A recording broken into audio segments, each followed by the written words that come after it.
कृष्णा आंधळेला अटक न केल्यास अन्नत्याग आंदोलन करण्याचा मस्साजो ग्रामस्थांचा इशारा। 25 फेब्रुवारीपर्यंत कृष्णा आंधळेला अटक करण्याची मागणी।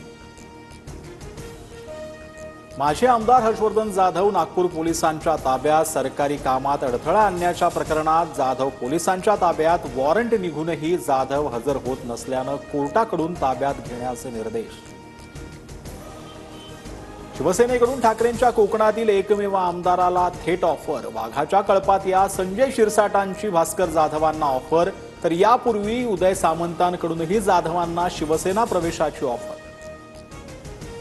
वैभव नाईकांबाबत चर्चा सुरू। सर्व गोष्टी सांगणार नाही, काही गोष्टी गुप्त ठेवाव्या लागतात, योग्य वेळी सांगणार, भरत गोगावलेंचं वक्तव्य।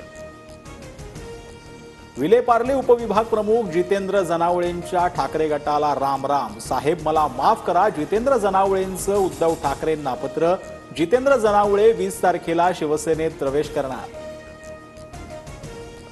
एकनाथ शिंदेंसह शिवसेनेचे सर्व खासदार आमदार कुंभमेळ्याला जाणार। फेब्रुवारीच्या शेवटच्या आठवड्यात शिवसेनेचे आमदार खासदार कुंभ स्नानासाठी प्रयागराजला जाणार। तुळजापुरात 2.5 वर्षांपासून ड्रग्ज तस्करी सुरू। तुळजाभवानी देवीच्या पुजाऱ्यांचा खळबळजनक दावा। ड्रग्ज तस्करी विरोधात कारवाई न झाल्यास तुळजापूर बंद ठेवण्याचा इशारा।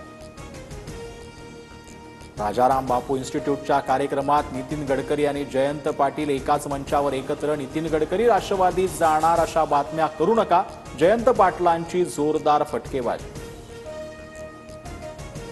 वायू प्रदूषणाला कारणीभूत ठरणारे लाकूड आणि कोळसा इंधन म्हणून वापरू नये। मुंबईतील वाढत्या प्रदूषणावर आळा घालण्यासाठी महापालिकेचं आवाहन। 20 फेब्रुवारीला विधिमंडळाच्या कामकाज सल्लागार समितीची बैठक। 3 मार्चपासून राज्याचं अर्थसंकल्पीय अधिवेशन सुरू होणार, तर 10 मार्चला अर्थसंकल्प सादर केला जाणार। महिला प्रीमियर लीगमध्ये बंगळुरू संघाचा सलग दुसरा विजय। 8 गडी राखून दिल्लीवर दणदणीत विजय। बंगळुरूच्या स्मृती मंधानांची 81 धावांची खेळी।